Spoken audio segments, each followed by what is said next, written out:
ठीक है बेटा, है ना। तो आइए हम लोग क्या पढ़ रहे थे बेटा, पिछले क्लास में हम लोग जो पढ़ रहे थे रिफ्रैक्शन पढ़ रहे थे, और इसी का कुछ पार्ट हमारा बाकी रह गया था। रिफ्रैक्शन में बेसिकली रिफ्रैक्शन को हम लोग बोलते हैं अपवर्तन, और रिफ्रैक्शन में मेन इंपॉर्टेंट पॉइंट क्या था हमारा बेटा, रिफ्रैक्टिव इंडेक्स के बारे में जानना। अब कहते हैं क्या साहब, ये रिफ्रैक्टिव इंडेक्स क्या है? तो refractive index basically particular material का एक फिक्स्ड वैल्यू होती है बेटा, एक कांस्टेंट होती है, ये कभी चेंज नहीं होता है। तो म्यू बराबर होता है, इसको बोलते हैं म्यू। क्या पढ़ते हैं बेटा इसको? म्यू। रिफ्रैक्टिव इंडेक्स को म्यू से भी दिखाया जा सकता है और एन से भी हम लोग दिखाते हैं। तो म्यू बराबर होता है speed of light in vacuum, मतलब वैक्यूम का मतलब हो गया निर्वात में, है ना। तो speed of light in vacuum to the speed of light in medium. मतलब आपको पता होगा कि मीडियम में स्पीड की लाइट क्या हो जाती है बेटा, कम हो जाती है, और स्पीड ऑफ लाइट वैक्यूम में क्या होती है बेटा, सबसे ज़्यादा होती है। अच्छा, तो speed of light in vacuum क्या होता है? 3। Speed of light in vacuum को किससे दिखाते हैं बेटा? c से दिखाते हैं। मतलब स्पीड ऑफ लाइट को किससे दिखाते हैं हम लोग? c से दिखाते हैं, और c बराबर होता है 3 × 10⁸ मीटर पर सेकेंड। कितना होता है बेटा? 3 × मतलब गुणा 10 टू द पावर, मतलब 10 के पावर 8 मीटर पर सेकेंड, यही हमारा रहता है स्पीड ऑफ लाइट। तो साहब ये बहुत ज़्यादा वैल्यू है, 1 सेकेंड में कितना मीटर चल जाएगा बेटा, कितना मीटर? तो 3 × 10⁸ जो भी है। अब तो देख एक्चुअल में ये स्पीड ऑफ लाइट आती है इतना, ये कहाँ से आती है बेटा? तो इसका एक फार्मूला है, और फार्मूला होता है c बराबर होता है 1/, मतलब 1/√μ0 × ε0, यही होता है हमारे स्पीड ऑफ लाइट का फार्मूला।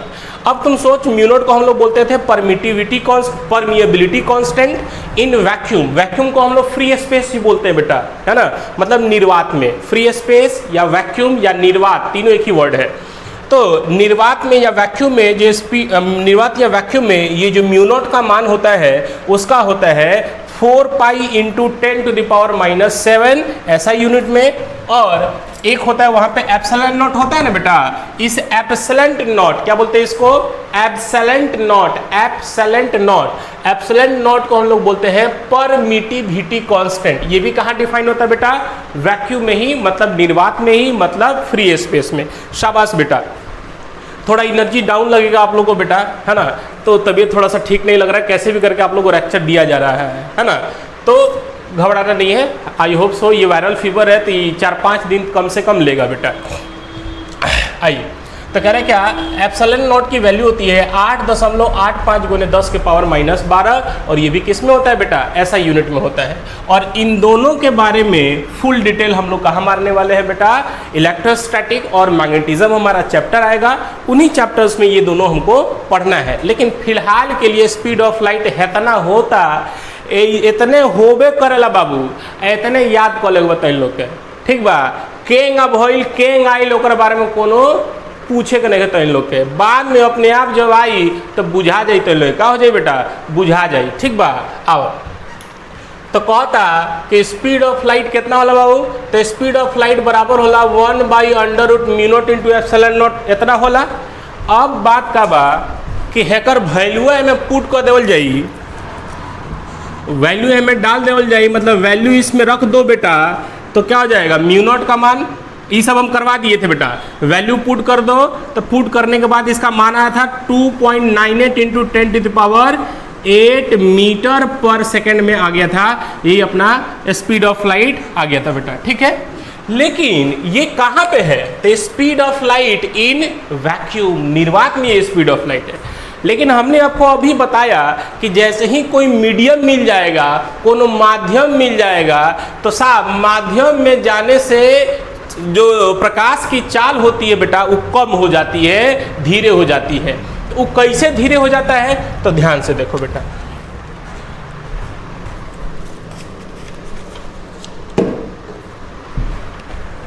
कैसे धीरे हो जाता है वो देखेंगे बता लो। क्या देखो, भोजपुरी बुझाता। हाँ बाबू, जमाना बड़ा खराब हो गया, भोजपुरी पढ़ो, क्यों पढ़ लो, क्या करबो, कोरोना में जीव मरब के जानता। आ बाबू देखते हैं, तो हम लोग अब लिखेंगे स्पीड ऑफ लाइट। एकदम धीरे धीरे पढ़ा रहे हैं बेटा, क्योंकि हमारे में भी एनर्जी नहीं है। Speed of light in medium, in a, हटा दो इसको, इन अ मीडियम, किसी माध्यम में। क्या लिखेंगे इसको हिंदी में? किसी माध्यम में प्रकाश की चाल। वो होता क्या है कि speed of light in a medium, cm का मतलब मीडियम, माध्यम में, बराबर होता है 1/,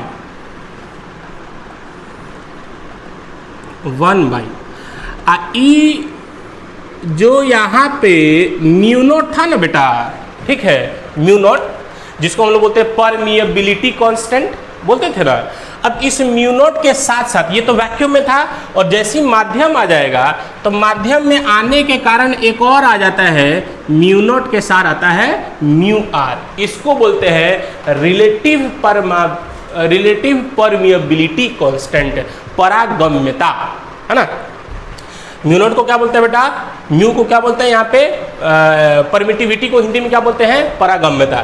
तो ये है वैक्यूम में, निर्वात में, और ये आ जाती है कब? जब माध्यम में अगर आ जाता है किसी मीडियम में, तो है ये पूरा का पूरा कहला जाता है। माध्यम में आने पे एक और म्यू आर यहाँ पे मल्टीप्लाई में आ जाता है। और उसी प्रकार ओइंगा बेटा, एप्सिलॉन नॉट कहाँ था? ये खाली वैक्यूम में था ना। और जैसे ही माध्यम में चला जाएगा तो माध्यम के लिए डिफाइन होता है, एक और लग जाता है आर, एप्सिलॉन आर। इसको बोलते हैं relative permittivity constant. Epsilon R को क्या बोलते हैं? रिलेटिव, आर मतलब relative, permittivity constant. Mu naught को permittivity constant in a free space. इन दोनों के मल्टीप्लाई को हम लोग बोलते हैं एब्सोल्यूट परमिटिविटी, एब्सोल्यूट परमिएबिलिटी। इन दोनों को मल्टीप्लाई को बोलते हैं एब्सोल्यूट। आगे आएगा, अभी हेंगा बा, हेंगा होला, हेंगा मान ले एक बार, ठीक बा? कहाँ समझ में आई? बार बार कहते नहीं कि जेंगा इलेक्ट्रोस्टैट आई बेटा, जब तार काई मैग्नेटिज्म चैप्टर आई ओ जाई बुझाई। लेकिन फिलहाल हम लोग थोड़ा रिफ्रैक्शन पढ़ रहे हैं, तो थोड़ा बहुत आइडिया होना ना चाहिए। हाँ, अब तुम ध्यान से देखो, 1/, इसको ऐसे लिखा जा सकता है, √μ0 इंटू एप्सिलॉन नॉट गुने √μr इंटू एप्सिलॉन आर। इसी को ऐसे लिख सकते हैं। रिलेटिव वाले को एक साथ, मीडियम में आने के कारण उसको एक साथ लिख दिए, वैक्यूम वाले को एक साथ लिख दिए। अब तू ध्यान से देख बेटा, और सिंप्लीफाई करो, 1/√μ0 एप्सिलॉन नॉट गुने 1/√μr एप्सिलॉन आर। ऐसे लिख सकते हैं बेटा, शाबाश। इसको देख के किसी की याद आ रही है? बाबू, बाबू समझ में आता है? तुम लोग तो अभी पूरा फोन पे बाबू पे बात करते होगे। तो यहाँ देखो, नहीं समझ रहे हैं? कहाँ लेक्चर हो रहा है? 13 गो लेक्चर हो गया है, अभी 5 गो 6 गो 8 गो बैठे हुए हैं। कहाँ? तो बाबू के पास। तो 1/√μ0 इंटू एप्सिलॉन नॉट, तो याद आएगा। तो इसी को तो सी बोलते थे बेटा, यही तो speed of light in vacuum थी। ये क्या था? See, that is the speed of light in vacuum. तो देखो क्या लिखेंगे, speed of light in a medium बराबर, क्या इसको सी लिख दे? तो सी इंटू 1/√μr एप्सिलॉन आर, ठीक है। अब तुम ध्यान से देखो, कहता है क्या, ये जो क्वांटिटी आपको दिखाई दिया ना सर, भाई वाला, इसी को हम लोग बोलते हैं एन, मतलब रिफ्रैक्टिव इंडेक्स। इसी एन को क्या बोलते हैं बेटा? Refractive index. इसी एन को रिफ्रैक्टिव इंडेक्स बोलते हैं। मतलब एन बराबर होता है √μr एप्सिलॉन आर। अगर आप कायदे से ध्यान से देखिएगा बेटा, तो म्यू आर और एप्सिलॉन आर कब आया था? तो साहब म्यू आर और एप्सिलॉन आर तब आया था जब माध्यम प्रेजेंट हुआ था। तब माध्यम नहीं था तो म्यू आर एप्सिलॉन आर नहीं था, ठीक है। तो तो तुम सोचो कि इसी n को, ये n जो है बेसिकली किस पे डिपेंड कर रहा है, तो प्योरली ये माध्यम पे डिपेंड कर रहा है। n purely depends upon medium, this purely depend upon medium, इसलिए n किस पे डिपेंड करता है, मीडियम पे डिपेंड करता है। तो यही है आपका रिफ्रैक्टिव इंडेक्स का ये फॉर्मूला। रिफ्रैक्टिव इंडेक्स का फॉर्मूला होता है under root mu R epsilon R. आइए बेटा फिर से, इसलिए speed of light in a medium बराबर क्या हो जाएगा, c। अब बटा ये पूरा तो n हो गया ना, तो c बाई n। आपको ध्यान से देखिए रिफ्रैक्टिव इंडेक्स का फॉर्मूला, रिफ्रैक्टिव इंडेक्स का जब डेफिनेशन लिखवाए थे तो क्या लिखवाया था वहाँ पे कि it is a factor. Refractive index क्या है, एक फैक्टर है, 2 3 4 5 जो भी है, एक फैक्टर है by which speed of light, ये क्या है, speed of light in vacuum, c मतलब speed of light in vacuum. It is a factor by which the speed of light decreases. देखो ये 1 से ज़्यादा होगा बेटा, तो इसकी ये speed of light in medium क्या हो जाएगी, कम हो जाएगी। 1000 डिवाइडेड बाई 500 तो कम ना हो गया, तो ये हमेशा कम हो जाएगा बेटा। तो ये n की वैल्यू हमेशा 1 से ज़्यादा होगी तो speed of light in a medium हमेशा कम हो जाएगा। अरे बोलो, जैसे यहाँ देखो ना जी, जैसे 200 डिवाइडेड बाई 4 कितना हो जाएगी, तो ये 4 5 20 50 हो गई, लेकिन 200 डिवाइडेड बाई 0.4 कितना हो जाए, 1 से कम बा, तो 1 से कम बा तो देखो 50 से ज़्यादा आई कि कम आई, तो ज़्यादा आई बेटा, ये 200 से ज़्यादा आ जाए, तो ये करना लिखल जाए 200 गुने एगो 10 ऊपर आ जाए अब बटा 4। अरे 0.4 को 4 बटा 10 लिखा जाएगा ना, अभी हो जाए 50, कितना भाई 500। तो देखो ये जो वैल्यू आया वो क्या होगा, 200 से ज़्यादा ना हो गया, नहीं। इसलिए स्पीड ऑफ लाइट हमेशा सबसे ज़्यादा होती है वैक्यूम में, और वैक्यूम से भी ज़्यादा किसी मीडियम में कभी नहीं हो सकती है बेटा, ठीक है। तो वही चीज़ है, तो ये n की वैल्यू हमेशा क्या हो जाएगी, ग्रेटर देन 1 होगी। तो value of n should always greater और equals to n। Greater than 1 होगा तो हमेशा ये स्पीड ऑफ लाइट कम हो जाएगा इन मीडियम से। आइए, तो आपको रिफ्रैक्टिव इंडेक्स के बारे में थोड़ा जानकारी मिला बेटा, थोड़ा थोड़ा पक्का, बहुत बढ़िया बेटा। इसको पूरा याद रखना है कि n बराबर होता है under root mu naught into mu R into epsilon R, ठीक है। तो ये हमारा पूरा कहानी था, आगे हम लोग और बढ़ेंगे, ठीक है। चलिए,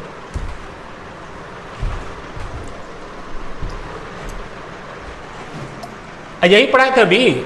यहाँ से आप लिख दोगे n बराबर क्या हो जाएगा, तो n बराबर क्रॉस मल्टीप्लाई कर दो, ये c ये cm आ जाएगा, तो c बाई cm। इसका मतलब क्या है, स्पीड ऑफ लाइट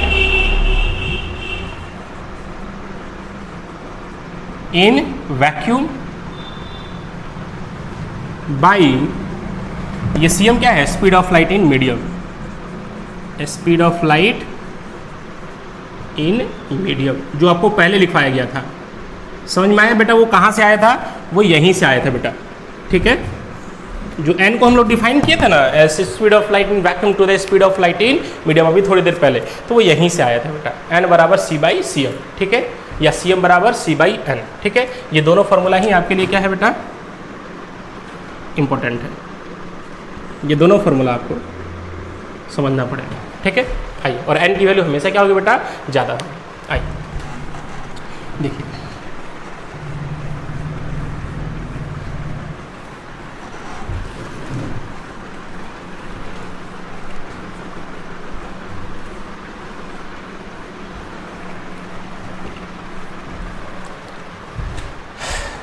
थोड़ा सा देखिए, n बराबर क्या है, speed of light in vacuum to the speed of light in medium.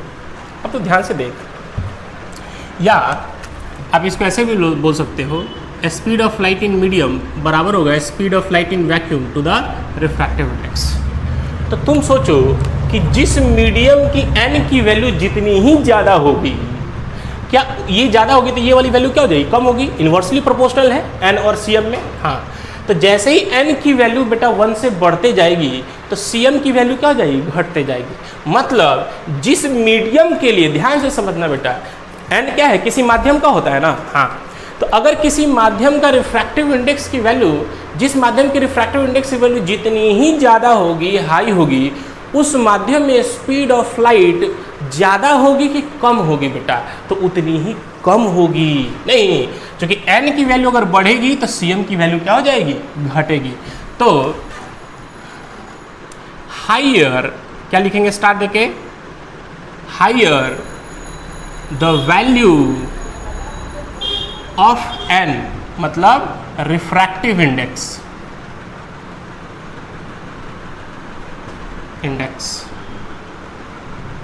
Higher the value of N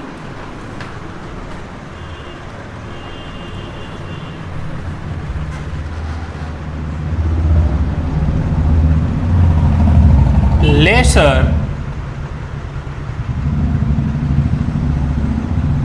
the speed of light,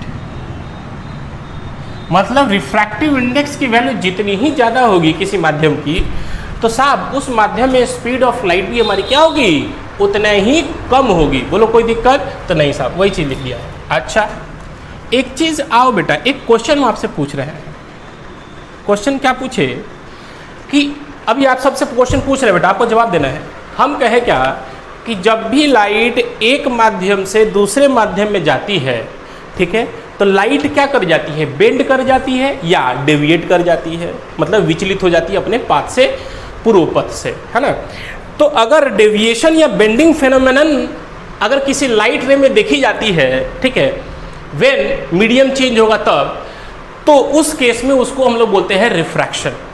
फिर से कि जब मीडियम चेंज होता है तो मीडियम के चेंज होने से बेटा लाइट क्या हो जाती है, बेंड कर जाती है या अपने पाथ से डेविएट कर जाती है। तो इसी bending phenomenon of the light रे को हम लोग क्या बोलते हैं, रिफ्रैक्शन बोलते हैं। अच्छा लेकिन अगर हम बोले कि अगर लाइट, क्वेश्चन है, अगर लाइट एक मीडियम से दूसरे मीडियम में जाती है, क्वेश्चन समझिए, question, if a light ray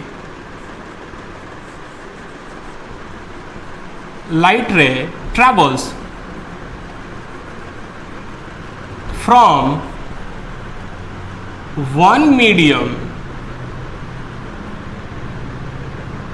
to another medium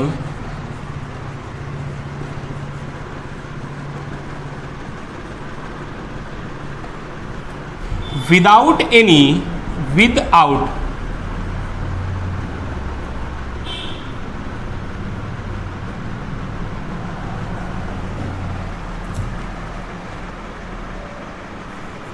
deviation, then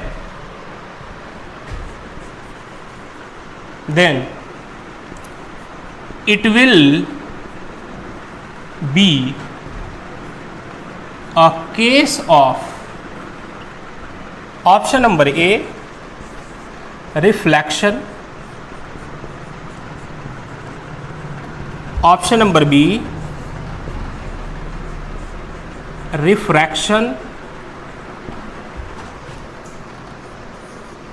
option number C TIR,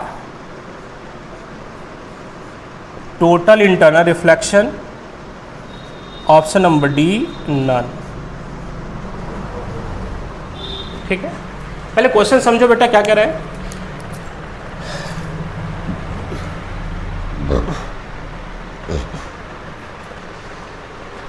question क्या कह रहा है, इफ अ लाइट रे